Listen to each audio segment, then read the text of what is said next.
Bismillahirrahmanirrahim. Assalamualaikum warahmatullahi wabarakatuh.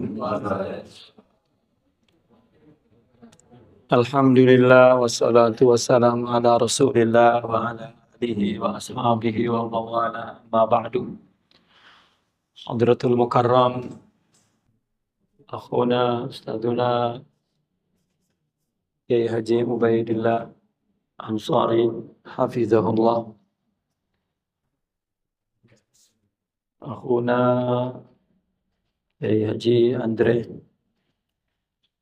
keluarga besar Yayasan Al-Hikmah Al-Aliyah, para kiai, para guru, asatiz, tanpa mengurangi hormat fakir, tidak menyebut satu persatu, yang insya Allah kita semua, bapak-bapak, ibu-ibu, dalam riayatillahi wa inayatihi wa hifzihi wa kanafih, zahirina wa batinina fid dunya wal akhirah. Amin ya rabbal alamin. Insya Allah pada malam ini kita sambung kajian kita Al-Hikam dari Imam Ibn Atha'illahi Sakandari radhiyallahu anhu wa ardah. Wa nafa'ana bihi wa bi ulumihi wa asrarih. Pada hikmah yang ke-169.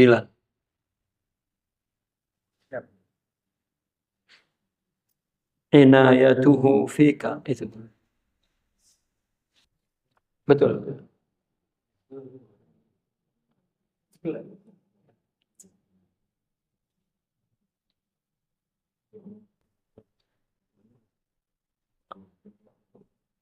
Betul ya. Lain nandain itu betul di situ ya. Sampai di situ. Ya. Lupa ya.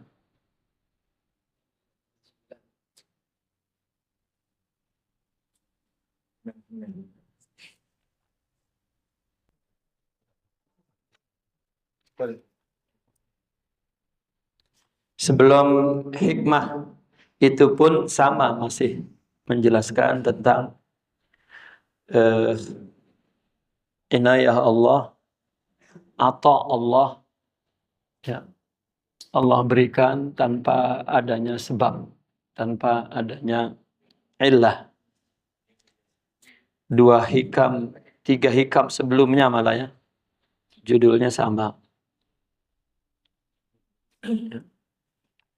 Seperti hikmah yang ke 166 sebelumnya. In la yakun talabuka tasabbuban ilal ata'i minhu fayaqilla fahmuka anhu wal yakun talabuka li izharil ubudiyyati wa qiyaman bihuquqir rububiyah. Itu hikmah, 4 hikmah sebelumnya ya. Bahwa permohonan kita itu tidak menjadi sebab anugerah Allah. Ya.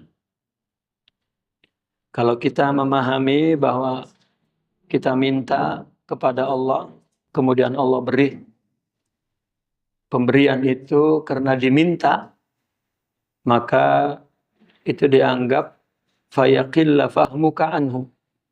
Berarti pemahamannya kepada Allah itu kurang.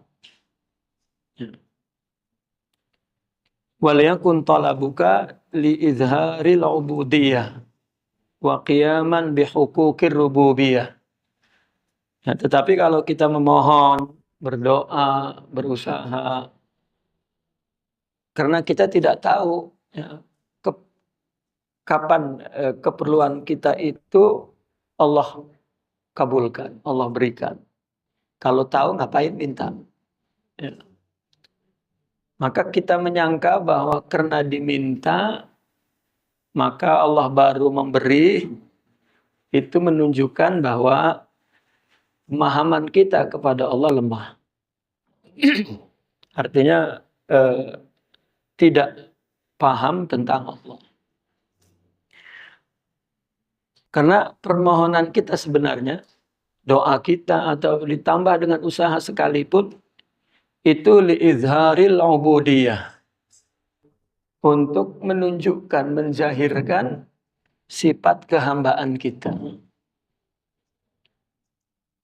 Ya, maka sering ya saya sampaikan kalam mereka itu, bahwa apabila kita datang keperluan, itu pertanda Allah akan memberikan. Ya, Allah akan memberi, Allah kirim dulu ya pemberiannya itu berupa keperluan. Allah utus dulu. Ya, kita perlu. Ya. Maka ini mendorong kita untuk menjahirkan kelemahan kita, kehambaan kita, ketidaktahuan kita. Maka kita berdoa. Itu otomatis. Bahkan doanya Allah sediakan di Al-Quran. Allah dan Rasulullah sediakan juga.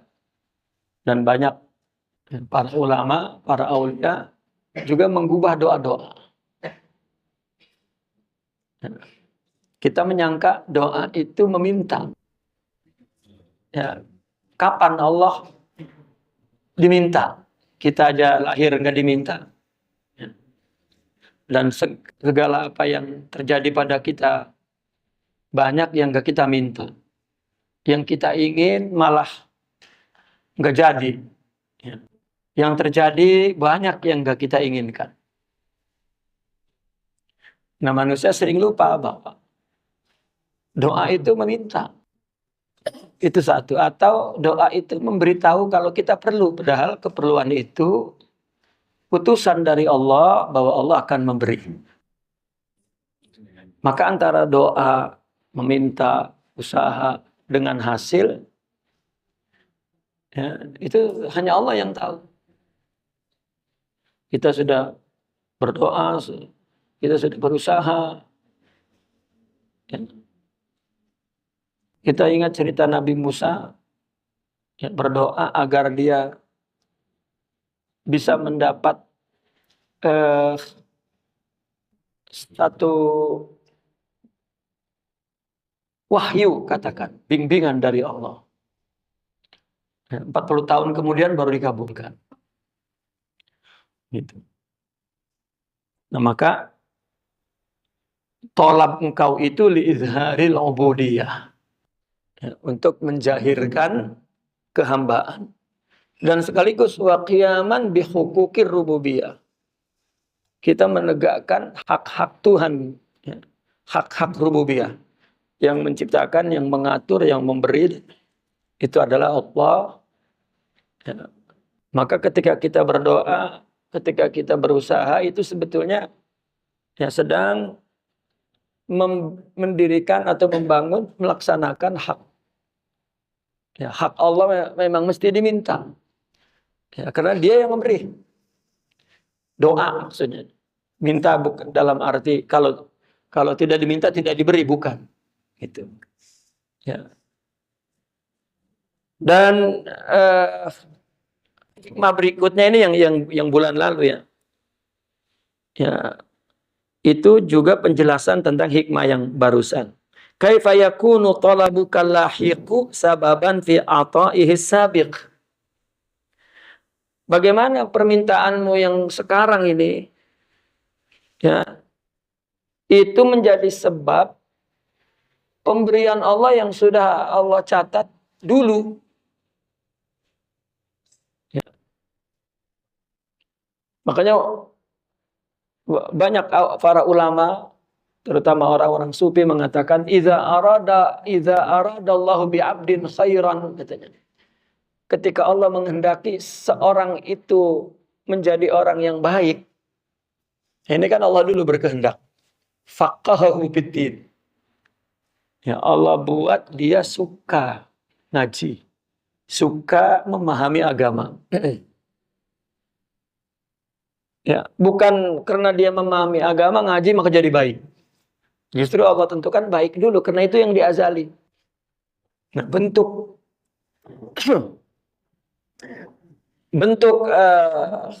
surahnya yang zahir di dunia ini, orang yang baik itu paham agama. Ya. Kemudian apalagi itu? Wa basara bi'uyubi nafsih katanya.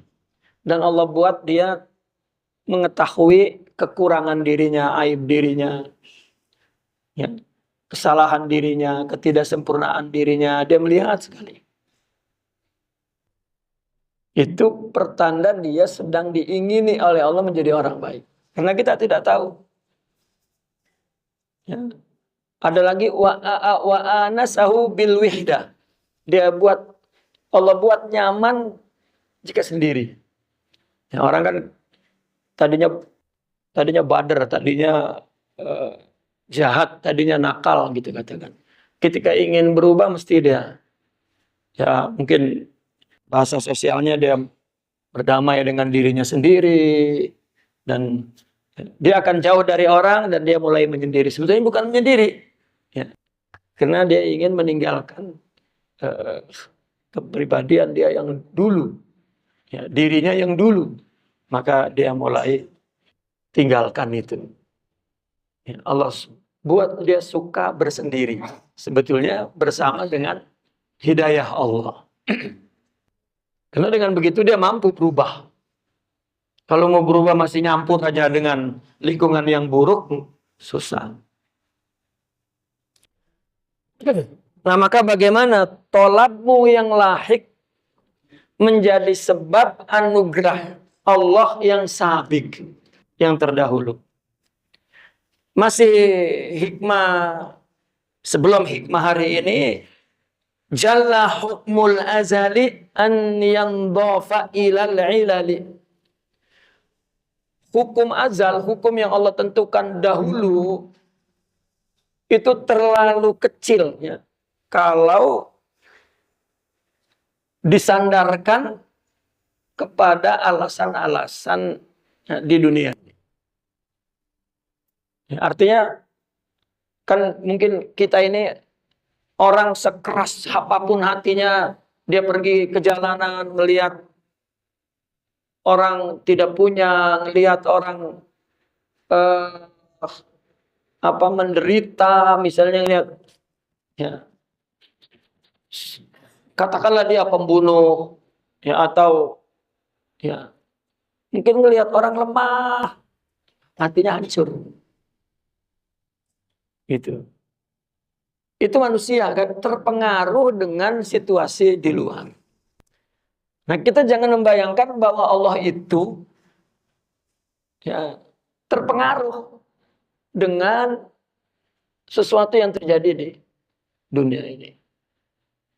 Artinya Allah memberi karena ngelihat dia sudah kere banget baru Allah beri. Tidak. Ya. Bukan begitu. Artinya hukum ajal yang dulu Allah tetapkan, ya, itu tidak ada kaitannya dengan sebab-sebab yang Allah ciptakan. Sebab itu Allah ciptakan sebagai pemberitahuan bahwa Allah akan memberi. Ya. Ini adalah ma'rifat yang membuat orang ini, ya, tidak berubah keraguan, keyakinannya tidak berubah ketika Allah belum mengabulkan. Ya. Ketika segala keinginan kita, ya, karena Allah yang menetapkan kapan, berapa, ya, bukan kita. Ya. Bahkan hikam-hikam berikutnya, sawabikul himam, nah itu. Ya. Sawabikul himam itu himah yang dipacu, katakan. Itu tidak membuat ketentuan Allah lebih segera. Tidak. Dan kita menyangka karena kita tidak memacu usaha, maka hasilnya lambat. Gitu. Dan sebetulnya kalau kita lambatin pun tidak akan lambat. Gitu. Kita hanya tahu kalau udah mendesak, kita pacu. Itu aja yang kita tahu. Kita tidak tahu Allah menentukannya kapan. Gitu. Jadi jangan kita jangan kemudian kita tetapkan, kita hukumkan bahwa elat ini mempengaruhi sabiq. Elat ini mempengaruhi atau pemberian Allah yang azali, yang sabiq. Itu. Nah, sehingga dengan demikian kita tidak putus asa, kita tidak berubah. Kan banyak orang, wah Allah tidak mengabulkan apa keinginanku. Ya udahlah, ngapain sholat? Gitu. Nah, terus kemana-mana itu. Ya. Padahal urusan sholat lain, urusan.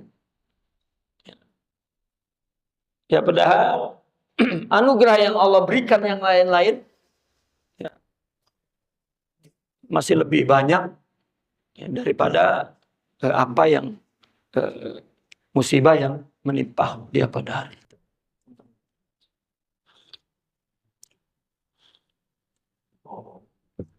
Nah, hikam hari ini pun masih sama.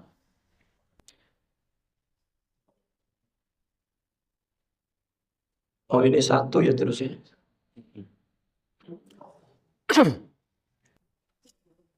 Inayatuhu bika la li syai'in minka. Ini dijadiin satu nih. Inayatuhu bika la li syai'in minka. Itu tadi yang sudah kita terangkan. Bahwa pertolongan Allah untukmu pada dirimu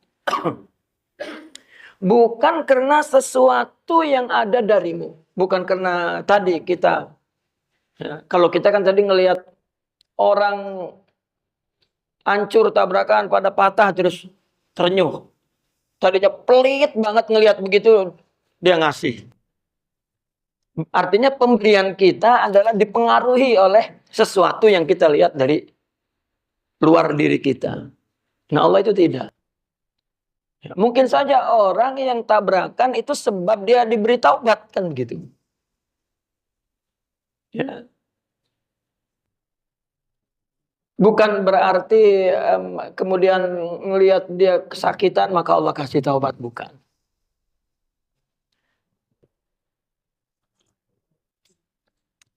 Kemudian wa aina kunta hina wajahatka inayatuh. Ya. Aina kunta, kamu memang di mana adanya? Ya.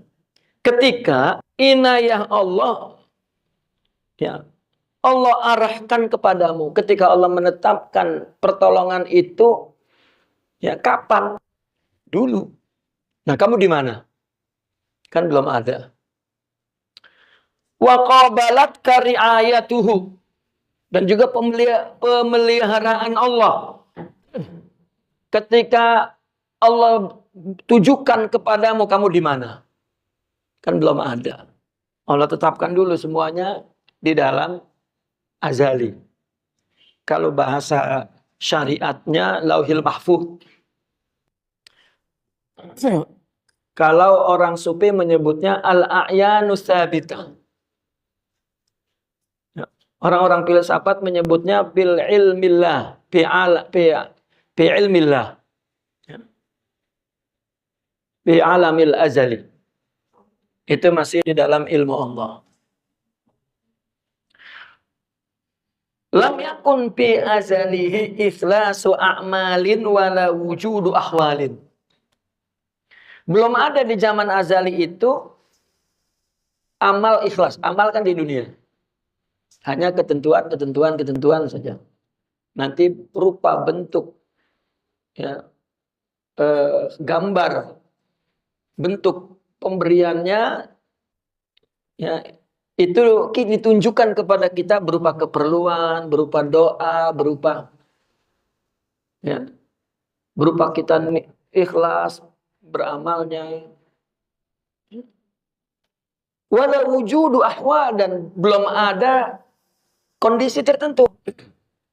Susah, ya, kere, terus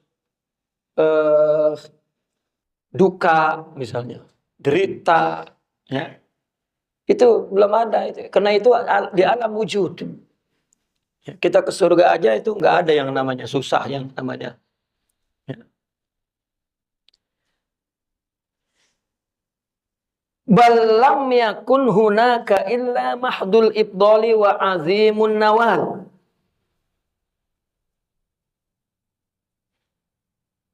Ya. Artinya lam yakun fi azalihi ikhlasu a'mal, seperti puasa, sholat, kan belum ada itu. Ya. Amal-amal yang ditujukan untuk Allah itu ikhlasu amal. Doa misalnya juga belum ada. Walau wujudi akhwal, dan adanya ahwal keadaan. Balam yakun hunaka illa mahdul ibdali wa azimun nawal. Bahkan tidak ada di sana, yang ada hanyalah semata-mata ibdal, ya, karunia. Ya. Itu sama dengan di atas hukmul ajal ayyudhafa itu, ya, sama seperti itu.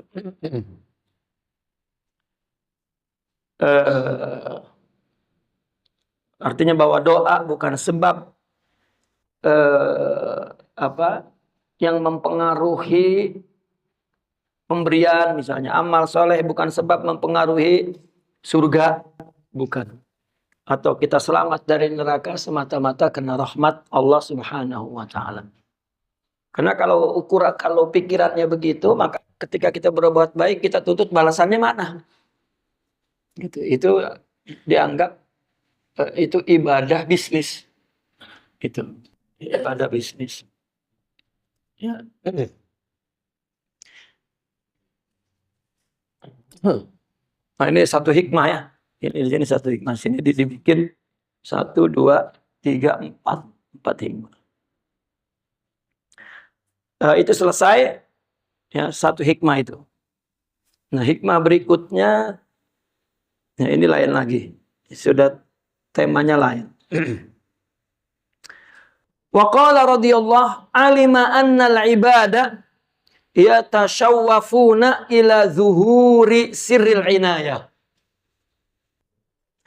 Seorang hamba tahu, ya. Bukan, ini Allah ya. Allah. Alima, Allah mengetahui bahwasanya al-ibada, ibad, yatashawwafuna ila zuhuri sirril inayah. Sangat menginginkan datangnya rahasia inayah, pertolongan Allah itu. Kenapa disebut sir di situ? Karena tidak tahu tadi itu. Inayah Allah atau Allah kita tidak tahu kapan. Ya. Maka karena tidak tahu, maka hamba Allah itu ia tasyawwaf pun, mengingini. Ya, ia tasyawwaf. Kalau kita tahu, nggak timbul keinginan. Kita tahu nanti aja. Taunya besok, ya udah besok.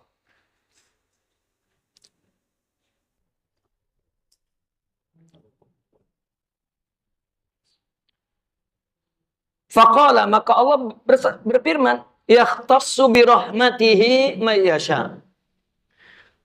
Dialah yang mengkhususkan rahmatnya kepada siapa yang Allah kehendaki. Ya. Itu jawaban Allah. Itu sebab antara keinginan kita dengan doa usaha kita, ya, kita tidak boleh memastikan pasti. Ya, tidak boleh. Itu sebab di antara keinginan kita dengan hasil yang kita inginkan, ada masyiatillah. Ini yang nggak boleh kita seberangi. Karena kita akan kecewa kalau kita katakan pasti. Itu sebab Allah menyuruh kita mengatakan insya Allah.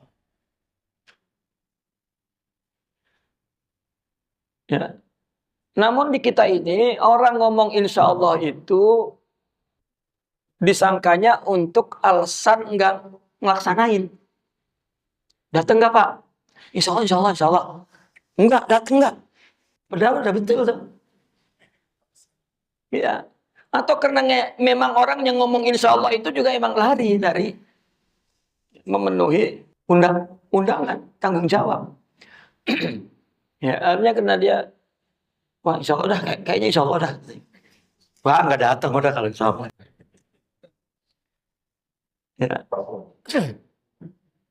Itu tradisi Pak di Arab. Saya melihat mungkin Cuba yang lain-lain di Mesir. Itu minta berhenti, kita naik angkot. Kita minta berhenti, kata kita pak kiri, kan udah pasti itu di depan memang kita mau kiri. Itu orang Arab pakai insya Allah. Kiri insya Allah, kudu dikasih insya Allah Pak. Itu supirnya jawab nanti insya Allah. Ya. Itu tradisi orang Arab, bukan karena dia paham banget. Ya. Tetap aja realitanya kehidupan mereka awam. Gitu. Tetap aja ribut gara-gara udah insya Allah juga tetap aja ribut. Gitu. Karena itu adat tradisi, bukan karena dia makrifat. Ya kan hal-hal yang kita naik angkot, ya tinggal 200 meter lagi kan kita udah bilang. Ya misalnya di gang masjid, kiri Pak, di gang masjid. Gitu.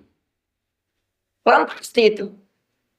Tidak, itu tradisi yang dipengaruhi oleh Islam, yang dibentuk oleh Islam. Antara keinginan kita dengan terjadinya keinginan itu ada masyiat Allah. Ya.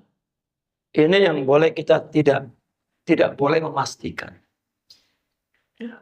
Kita disuruh mengucapkan insya Allah.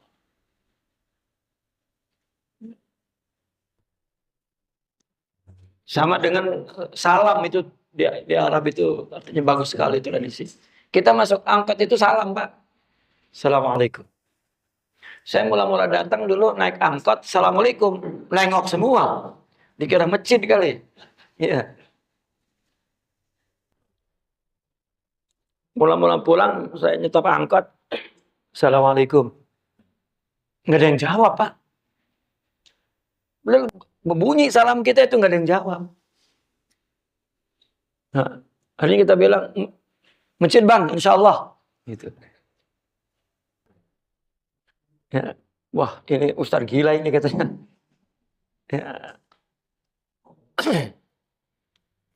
Ya mungkin eh, apa kehidupan sosial kita itu agak jauh dari tempat ya Islam, tempat Islam lahir itu. Ya, tapi itu tanggung jawab kita untuk membangun ya, adat-adatnya Islami. Nah, karena Allah tahu bahwa hamba sangat menginginkan inayahnya datang yang dia nggak ketahui gitu. Zuhuru sirril inayah. Maka Allah jawab yahtassu bi rahmatihi mayyasha. Allah lah yang mengkhususkan rahmatnya itu kapan ya kepada yang Allah kehendaki. Ya, sudah lama itu hikmah itu juga disinggung sebelumnya ada. Ya. Hatta kita punya keinginan, kata kita keinginannya segitu. Ya, kita nginginnya 10 juta. Ya, padahal kalau kita kepengen kenapa nyebut 10 juta? Allah punya lebih dari itu. Kita pakai ngomong 10 juta aja. Ya Allah. Ya udah setelah itu mas saya nggak minta-minta lagi. Kadang-kadang begitu manusia itu. Ya. Saya pokoknya kali ini aja saya memohon. Ya, itu juga ya, kelemahan tauhid kita. Ya. Bahkan pokoknya kalau Allah ini nggak kabul ini yang sekarang saya nggak tahu dah besok-besok. Padahal banyak perkara yang Allah lambatkan ternyata itu jauh lebih baik daripada ketika Allah cepatkan. Itu banyak sekali hikmah hidup yang ya, saya pikir setiap orang ngalami itu. Kita memandang bahwa tepatnya itu sekarang keinginan kita terkabul. Ya, Allah yang menangguh setahun kemudian ternyata datangnya rezeki di saat itu tepat waktunya. Mungkin pada saat yang kita anggap ya, tepat, ya, mungkin tidak tepat, mungkin jadi terhambur-hambur, tidak manfaat.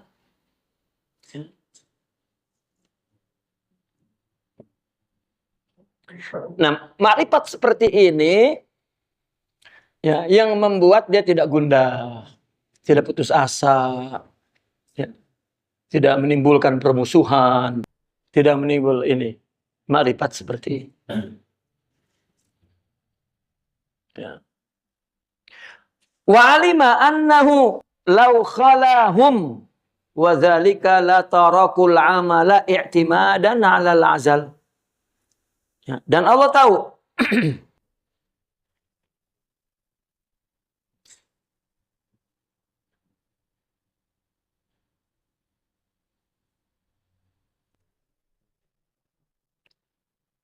dan Allah tahu wa alima annahu bahwasanya yang demikian itu jika Allah biarkan mereka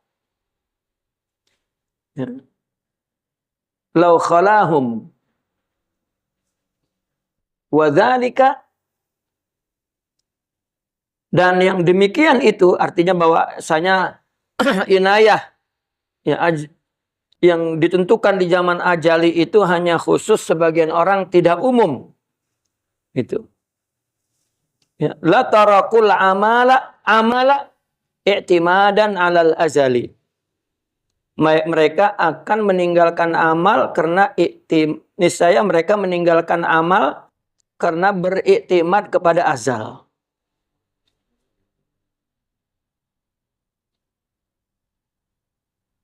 Karena kalau misalnya Allah tidak berikan keperluan, Allah tidak berikan kesulitan, Allah tidak berikan doa, Allah tidak berikan usaha lah. Ya. Tidak Allah tanamkan, tumbuhkan, ciptakan itu, maka orang ya udah nunggu aja. Gitu. Mereka akan meninggalkan amal kalau Allah membiarkan mereka. Bahwa inayah itu memang khusus. Ya, ditentukan sudah di zaman ajali, akhirnya udah. Ya, orang tidak beramal. Diantar juga. Dan Allah tidak membiarkan. Tidak ada apa orang ya, yang tumbuh pikiran begitu. Seperti Jabariyah. Ya. Itu Jabariyah juga kan bukan satu kenyataan hidup bahwa ada orang yang Jabariyah. Enggak. Seperti mana tidak ada orang ya kenyataan hidupnya, faktanya orang Qadariyah itu juga tidak ada. Buktinya orang lagi kaya, lagi senang, lagi mudah, banyak duit, lupa sama susah. Ya. Dia merasa bahwa apa yang dia lakukan bisa dia, apa yang dia inginkan bisa dia lakukan. Ya, rasanya Qadariyah. Tapi kan manusia ada waktunya susah. Udah berusaha, enggak. Orang akan lari ke Jabariyah. Nah, ini adalah iktimat kepada akal belaka. Itu sebab kecenderungan Qadariyah ini artinya kecenderungan bahwa dialah yang mendapat melakukan sesuatu oleh kehendak dirinya, bukan kehendak Allah. Itu Qadariyah. Kalau Jabariyah, orang dia aja gak melakukan apa-apa karena semuanya Allah, jadi dia diam aja, dan itu tidak ada dalam realita, dalam faktanya tidak ada. Karena orang akan tadi kalau punya uang banyak, punya kemudahan, itu jadi Qadariyah tuh. Itu akal tuh begitu. Kalau lagi nggak ada, ya jadi Jabariyah. Usaha udah buntu, inilah terserah Allah lah. Kenapa terserah itu nggak dari awal? Ketika dia terus bekerja, tapi terserah Allah. Dan itu tidak bisa dilakukan oleh akal. Karena akal tidak bisa melakukan sesuatu yang berlawanan. Itu akal tidak bisa. Akal terima enggak? bahwa dipuji sama dicaci itu sama, kan enggak. Nah, pandangan batin inilah yang melihat sama-sama dari Allah. Itu makrifat. Ya. Kalau akal itu, ya itu. Ya, kalau lagi dia merasa mampu jadi qadariyah. Udah itu bagaimana saya, semua saya urusin. Ya, nggak ada yang nggak bisa, bisa. Itu. Pas lagi bangkrut banget. Udah terserah Allah dah. Itu akal. Nah, maka pemahaman Qadariyah Jabariyah itu kecenderungan akal. Kecenderungan akal. Di mana mereka mau menetapkan kaidah tauhid berdasarkan akal. Nah, itu kalau tidak ke Qadariyah, ke Jabariyah larinya. Sedangkan pada realitanya orang tidak akan bisa Jabariyah terus. Seperti orang tidak akan bisa Qadariyah terus. Makanya pemahaman Jabariyah Qadariyah itu sejarah. Yang terjadi pada zaman tertentu, ada tokohnya, mereka mencoba untuk menetapkan kaidah tauhid berdasarkan akal. Ya. Maka akhirnya gagal. Setelah gagal, ilmu itu hanya ada dalam buku tauhid ketika berbicara tentang sejarah perkembangan tauhid. Sudah tidak ada. Mana bukunya? Ya, mana imamnya di sepanjang abad? Ya, nggak ada. Yang ada kecenderungan akal. Sekarang misalnya ada kelompok liberal. Ya akal. Namanya aja berubah. Tapi orang yang tidak iman berdasarkan makrifat. Sekarang kita kita katanya ahli sunnah. Ya, ahli sunnah katanya yang menjamak bainal qadariyah jabariyah. Tetapi kalau dia tidak punya makrifat, tetap saja perilakunya ya jabariyah. Ya, meskipun ngakunya aswaja gitu. Dan organisasinya aswaja. Ya. Terus atributnya atau aswaja kunut misalnya. Tahlil tetap aja jabariyah qadariyah. Bahkan nama yang paling yang ada madrasahnya, yang ada karyanya, yang ada ulamanya, Mu'tazilah misalnya. Itu juga tetap akal. Tetap akal. Ya. Bahkan katakanlah ya, saudara kita juga yang menamakan dirinya salafiyah dengan membuat tauhid tetap akal.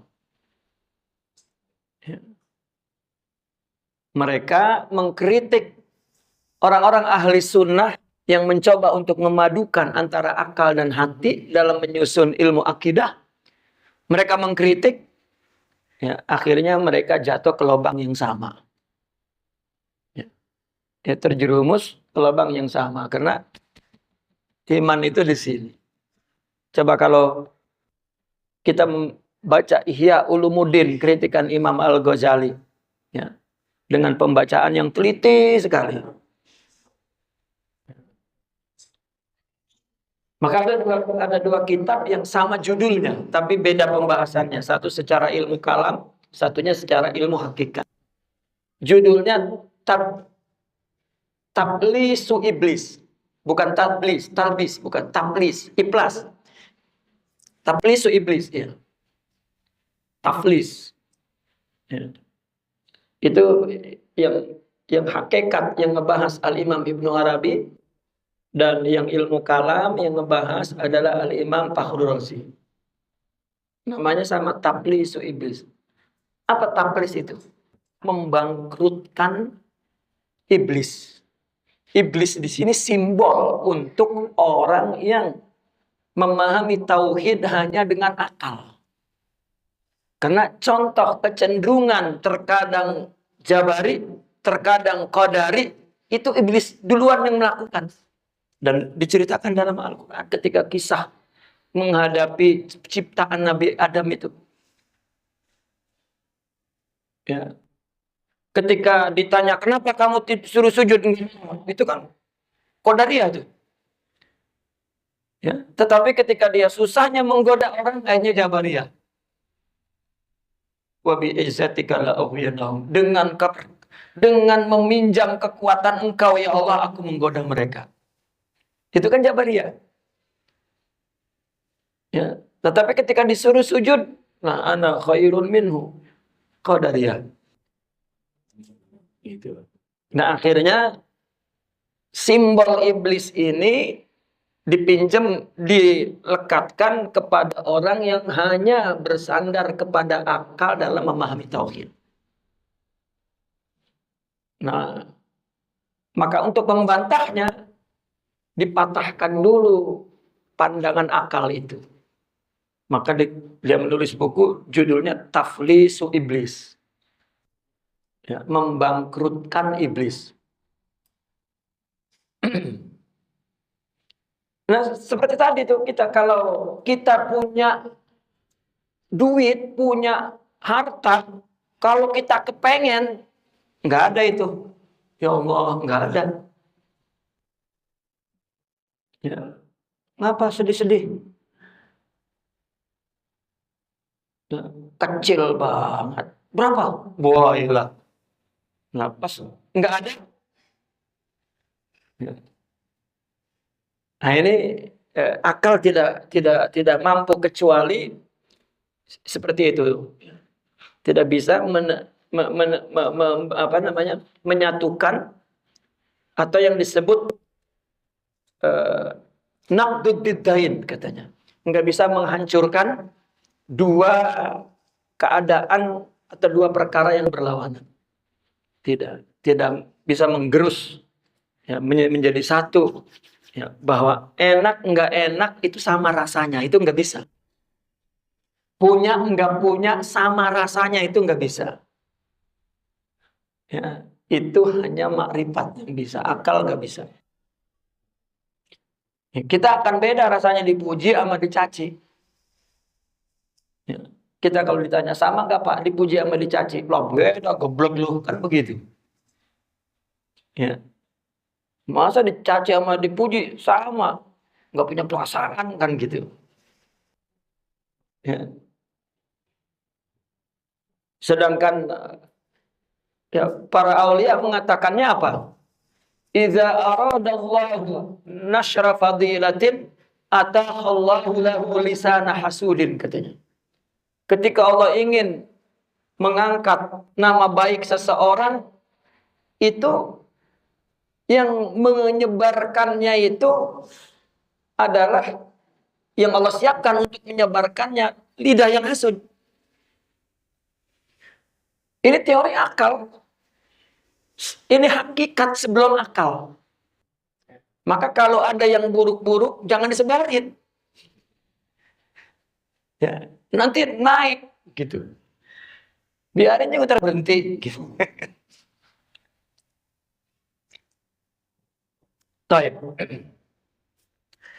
Nah, akhirnya karena orang kalau diberitahu tentang bahwa kalau dibiarkan mereka bahwa ajal itu, inayah itu adalah di tangan Allah, maka mereka tidak beramal, beriktimat kepada ajal. Maka Allah mengatakan, Inna rahmatallahi qaribum minal muhsinin. Bahwasanya rahmat Allah itu dekat kepada orang-orang yang melakukan amal dengan ihsan. Ya, amal soleh. Artinya ketika Allah di zaman ajali, Allah tentukan bahwa Allah akan memberi. Ya, maka Allah kirim, Allah utus keperluan. Ya, itu utusannya. Kemudian orang itu akan berdoa. Orang itu akan berusaha. Itu ciri-cirinya. Bahwa dia akan diberi. Namun satu lagi masih. Kapannya. Berapanya. Itu pun bukan kita yang menentukan. Masih ada tuh. Ya. Akhirnya para aulia malah melantunkan sebuah qasidah. Ya, qad kafani ilmu rabbi min su'ali wa ikhtiyari. Fadu'ai wa ibtihali dalilun li bibtiqari. Ya. Allah tahu semuanya, maka saya tidak perlu minta dan tidak perlu memilih kapan dan waktunya. Namun saya terus berdoa, saya terus memohon.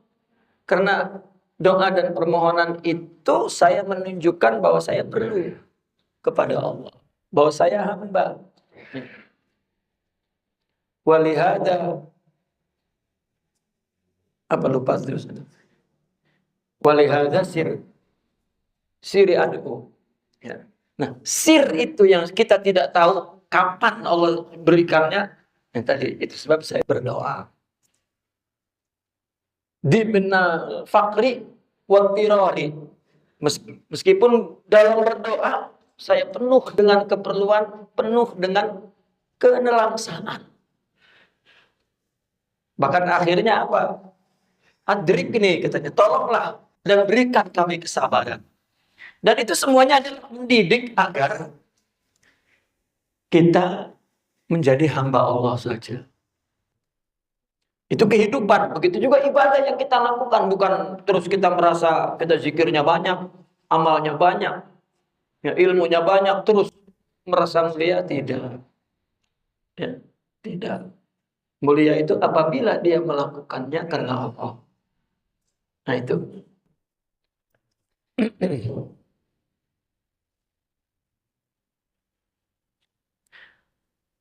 Wa qala radhiyallahu ilal masyiati yastanidu kullu syai'. Nah, segala sesuatu bersandar kepada masyiat, kehendak Allah. Itu sebab insya Allah. Walaysa tastanidu hiya ila syai'. Bukan sebaliknya. Bukan kehendak Allah itu bergantung kepada sesuatu. Ya. Semua yang wujud di muka bumi ini itu bersandar kepada masyiah, kepada kehendak Allah. Di mana kehendak Allah itu bergantung di zaman ajali. Di zaman yang belum kita dilahirkan. Ini makrifat seperti ini menjamin ketenangan kita apapun kondisinya. Sampai mereka orang-orang sufi, tak akan kita kelaparan di ruang tamu orang yang dermawan. Ngapain Allah hadirkan kita di sini dan dibiarkan sengsara? Ya. Yang ada adalah ketidaksabaran dan suudzon kepada Allah, dan itu yang ada, itu yang membuat kita menderita. Ya. Siapa yang mau menaruh kita di alam ini? Allah. Siapa yang akan memberi rezekinya dan memberi makannya, memberi hidupnya? Enggak ada yang lain. Sehingga kita ketakutan. Nanti ya kalau kita kan ya sendiri nggak mungkin menangani berapa orang, mesti banyak. Nah, semakin banyak yang menanganinya, makin ragu kita. Ketika pada ya orangnya itu udah banyak banget. Jangan ntar ngandelin yang ini, nungguin yang itu nungguin yang ini. Ya. Jangan-jangan orang lain kalau enggak dia diganti sama orang lain lagi paninya. Bahkan tapi kepada Allah cuma enggak satu saja. Ya. Nah ini masyiah. Makanya ketika Allah mengingini untuk menciptakan, ya, Allah mengatakannya di Al-Quran, iza arada syai'a. Itu iza arada syai'a. Syai'a itu syai'. Itu minal masyiah. Ya. Terjemahannya ketika Allah menghendaki keinginannya. Bukan keinginan siapa-siapa. Ya, an yaqula lahu ini adalah sebagai bentuk Allah berbuat, Allah lakukan. Karena iradah itu sifat. Dan yang menghendaki zat. Ya. An yaqula lahu, maka turun ke perbuatan Allah itu. Kun fayakun. Ya. Itu kun sekali doang. Bukan tiap hari. Kun, kun, kun, kun, kun, kun. Kita kan memahaminya, udah Allah udah kunnya. Jangan takut. Kun itu cuma sekali doang. Kalau hilangkan lagi. Ya. Udah di atas simsalabim kan. Simsalabim udah abrak-abrak nggak jadi itu. Ya. Udah kun. Ya. Kalamhin min basar katanya. Seperti kerdipan mata. Kun itu langsung ya, terjadi. Kalau Imam Ibnu Arabi menjelaskannya begini, karena kehendak yang Allah inginkan dari dalam ilmunya, ya, di mana di dalam ilmunya itu menyimpan sifat-sifat, ya, ya kalau ilmu kan isinya kepakaran. Kalau orang mau punya ilmu apa aja, dia bisa mengukir, bisa melukis, bisa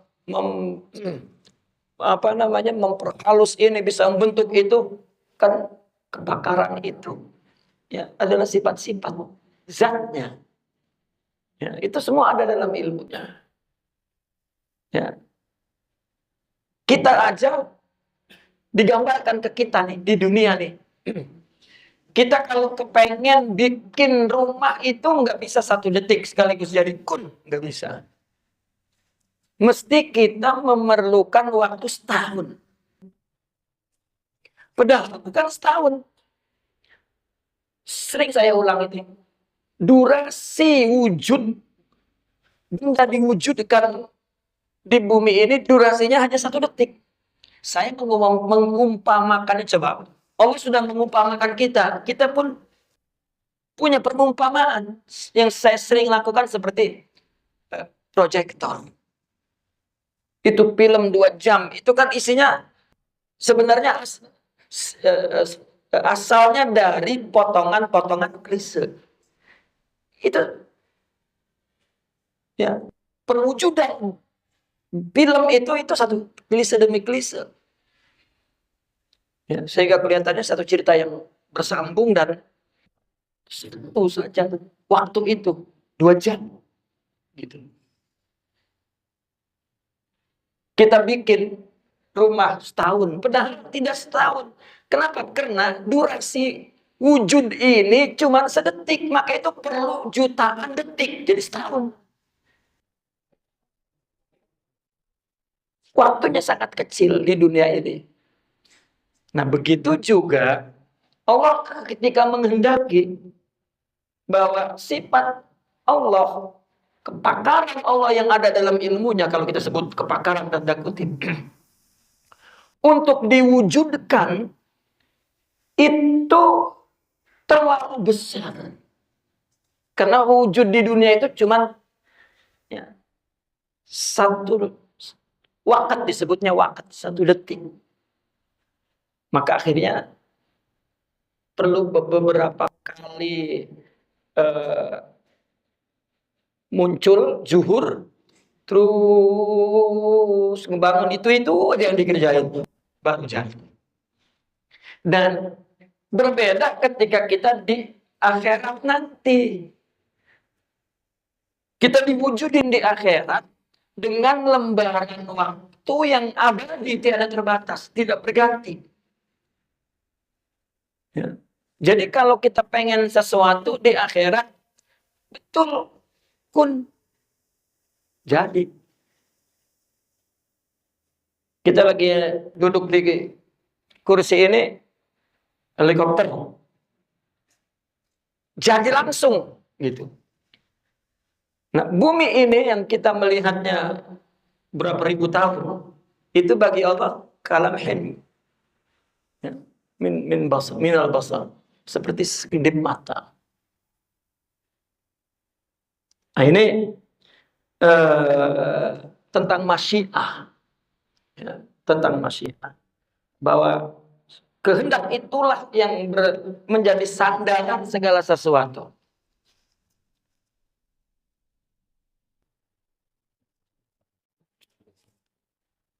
Ya.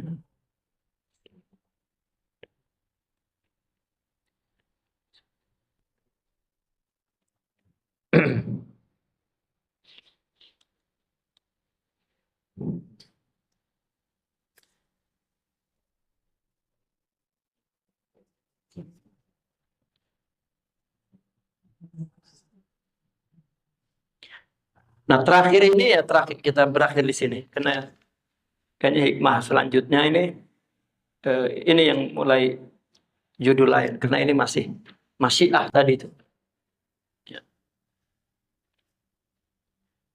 Nah, hikmah ini ilal masyiati yastanidu kullu syai'. Ya. Ini betul-betul memberikan satu pernyataan ya, pelajaran bagi kita bahwasanya kita hati kita bergantung kepada hukum azal, ya, dan tubuh kita bergantung kepada hukum sebab. Itu. Nah, adapun eh, pernyataan bukan kehendak Allah, ya, bergantung kepada sesuatu. Gitu. Bahwa sebab Allah ciptakan atas kehendaknya. Ya. Karena ada kita mendapatkan sesuatu tanpa sebab, kan ada itu. Ya. Enggak pugu-pugu. Malah kita heran ya. Lagi segitu itu kita lupa lagi sama Allah. Wah, ini rezeki anak soleh ini kan begitu. Ya. Lah, kok lu dapet gua kagak? Itulah siapa dulu lu keturunan Firaun sih kali ya. Itu manusia benar. Itu semuanya nggak ada bedanya antara ada sebab tidak ada sebab. Ya, itu.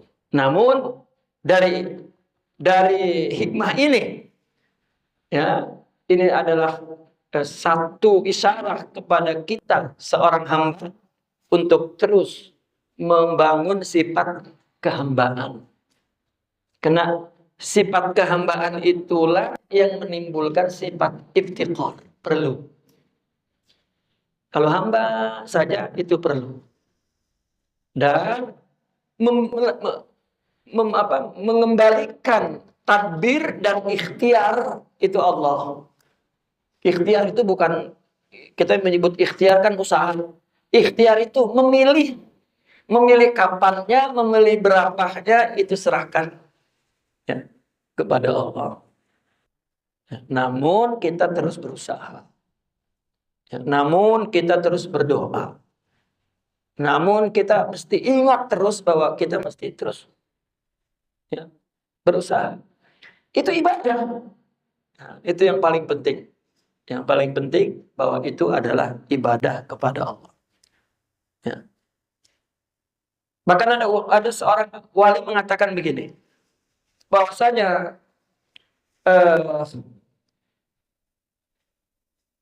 Allah tidak dekat misalnya kepada orang yang fakir misalnya karena kefakirannya tidak ada, ya. Atau Allah mendekati orang kaya karena kekayaannya juga tidak ada. Wadah enak kaya, ya. Bisa aja dia ngasih sedekah ini, ngebantu ini, wah dekat sama Allah. Enggak. Ya, itu sangkaan yang buruk kepada Allah. Enak banget dia orang kaya, amalnya banyak banget. Ustadz gitu deket tuh sama yang kaya, bisa ada ngebeli surga. Nah, itu pikiran yang salah. Belum tentu diterima, mungkin ria, mungkin sombong, mungkin ya. Ya kita mau orang miskin gak ada jalan ke surga gitu. Padahal ada hadis orang miskin masuk surganya lebih dulu tuh. Jaraknya 500 tahun lagi. Nah, maka ada kisah di abad tertentu, para aulia itu yang kaya-kaya ya, ngelepasin kekayaannya dan memilih hidup miskin. Ya, maka dikenal fakrul aulia ikhtiaran katanya. Mereka jadi miskin itu atas pilihannya sendiri. Ya. Kalau kita memiskin ikhtiaran kayaknya udah terpaksa ya. Pengennya mah kaya, cuman gak kaya, miskin terus. Ya. Cuma Nabi berdoa, Allahumma ahyini miskinan, kata Nabi. Ya Allah, hidupkan aku dalam menjadi orang miskin. Wa amitni miskinan, dan matikan aku dalam keadaan miskin. Wa husyurni ma'azumratil masakin. Nanti di akhirat kumpulin saya dengan orang-orang yang miskin. Ya, bahkan tadi saya baca kitab Syekh Ibnu Hajar itu. Ya, katanya ada salasun, ya, ada 3 benteng Allah. Ya, ada 3 simpanan Allah. Allah menyimpan rahmatnya banyak banget itu. Ya kan itu simpanan. Itu 3 simpanannya. Pertama al-faqru, miskin. Kedua al-maradu, sakit. Ketiga as-sabru. Allah memberi sabar, itu juga simpanan rahmat. Ya, karena orang sabar itu orang yang kesakitan menghadapi musibah, tapi dia tahan sampai selamat, keluar dia dari musibah. Ya, itu setiap rasa susah, rasa sakit yang dia tahan itu rahmat. Ya, dan ini yang membuat mereka para wali itu ya bahagia aja batinnya. Ya, padahal zahirnya kita lihat susah. Ya, bahagia aja karena paling kurang kalau tidak punya hakikat sifat itu dia punya ilmu. Ya, terhibur dengan ilmu itu ya Allah ya. Ya. Maka perlu kita baca apa? Nasihat yang sumbernya dari tajribah ruhiyat, pengalaman kerohanian mereka. Ya, dalam menghadapi perintah Allah, larangan Allah, dan ketentuan-ketentuan Allah dalam kehidupan manusia. Ya, mereka punya hikmah nasihat-nasihat yang berguna. Ya, termasuk hikmah yang kita baca ini. Naqifuna walhamdulillah al-Fatihah.